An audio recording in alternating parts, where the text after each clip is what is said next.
Hey guys, it has been a little bit since I did a video. Life has been crazy for me since my grandchild came early, so it's been harder for me to have time to do my videos. But anyway, I wanted to put out a Frugal Friday video this week, and I'm going to show you guys what I'm going to be making today. Let's see. All right guys, so we are going to be making chicken chili, white chicken chili.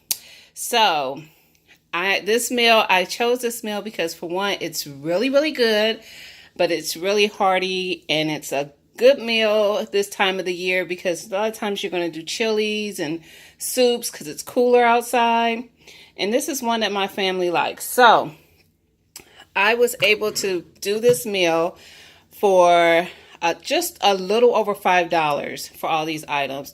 My chicken, I just bought a pack of chicken legs. I'm going to cook these and then pull all the meat from the bones and shred it up to go in this chili. It was 99 cents a pound, so I paid $1.64 for this, and this is going to be plenty of chicken for this dish. I'm going to use a can of whole kernel sweet corn, and this was 59 cents. And then I got a can of Kroger brand Great Northern beans, and this was 59 cents. These items you probably could get even cheaper if you got them at Aldi, so you can do this meal for even cheaper. The only thing that I typically only find at Kroger or Walmart or somewhere like that is the chicken chili seasoning.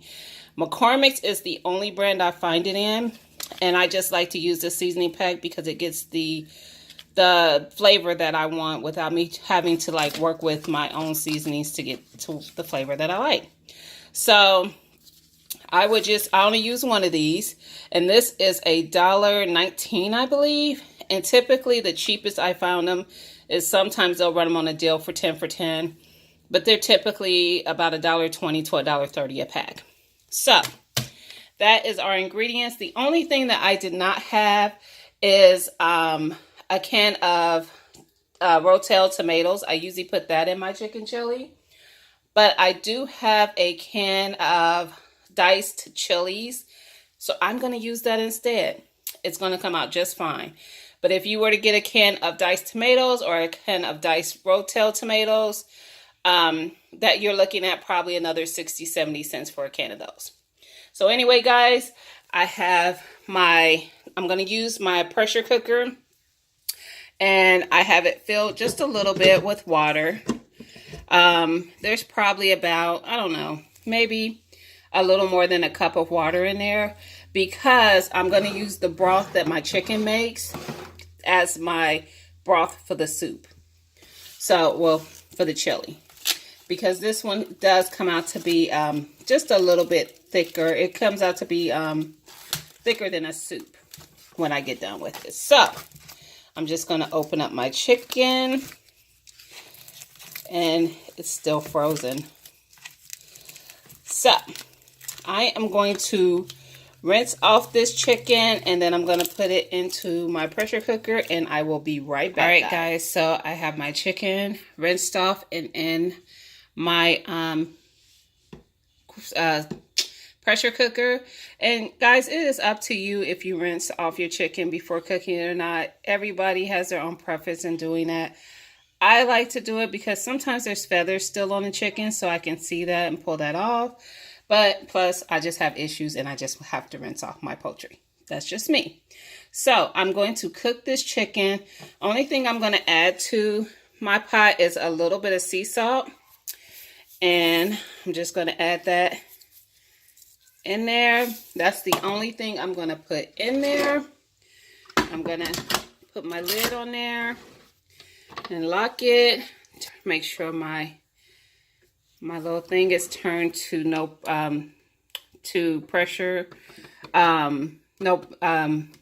It's got it to where it's not going to release the pressure. Whatever. And so I am going to cook this for, I'm going to do it on the meat setting,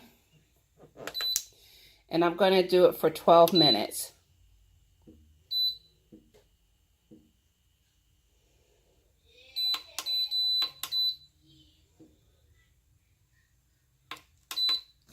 All right. So when it gets to pressure, it will start cooking. I'm going to let it cook for 12 minutes. And then I'm going to let it depressure on its own. And I will be back, guys. I'm going to go ahead and shred it up and everything. And I'll come back and show you what we're going to do next. All right, guys. So I have cooked the chicken. I have deboned it, shredded, all that good stuff. It's in there with the broth that was made from the chicken that I cooked in there. So now we are going to add our other ingredients. Have a can of corn. And we have a can of Great Northern beans. And guys, you can use whatever beans you like. You can use, what am I thinking of? Cheesy Pete's. I can't even think now. Black beans. Sometimes I use pinto beans. Whatever you want. And I'm going to add a can of mild diced green chilies. Like I said, sometimes I add a can of Rotel tomatoes. Is usually what I add. But you don't have to. It's a white chili anyway, so you don't have to add that. And now I'm just going to add my seasoning packet.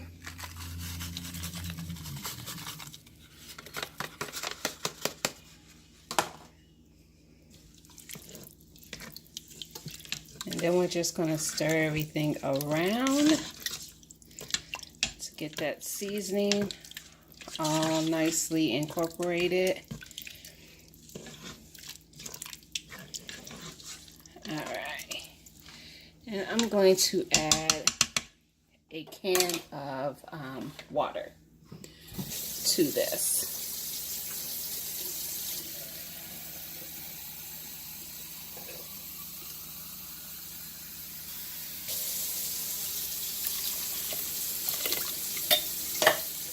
At least one.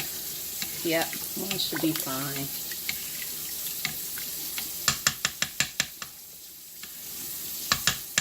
I'm gonna add a half a can to that. Because I don't want it real soupy, but I don't want it, I like a little broth. But my broth is going to be kind of more creamy than soupy. Alright. So now I am going to put the lid back on and I'm going to let this cook for, I'm thinking 20 minutes. So let's see what setting I want to use. I'm just going to use the soup, stew one. Oh, sorry, I gotta reset this. And the soup stew, and it automatically goes to 20 minutes. So I'm just going to do it for 20 minutes. This is the first time I've done it in my pressure cooker. I typically do my chicken chili in my crock pot and just let it cook all day for anywhere from 6 to 8 hours. And this chili freezes well, so if you're thinking I don't need that much for just me, or just me and my wife, or just me and my husband, or you know, if it's just a small family, it freezes well. So guys, I'm going to let this cook for 20 minutes. When it comes to pressure, it will cook. I will let it depressurize on itself. By itself, I'm sorry. And then I will be back. All right, guys, so it has stopped. It's been probably about 20 minutes since it beeped and let me know that it was done. All right, so there you go.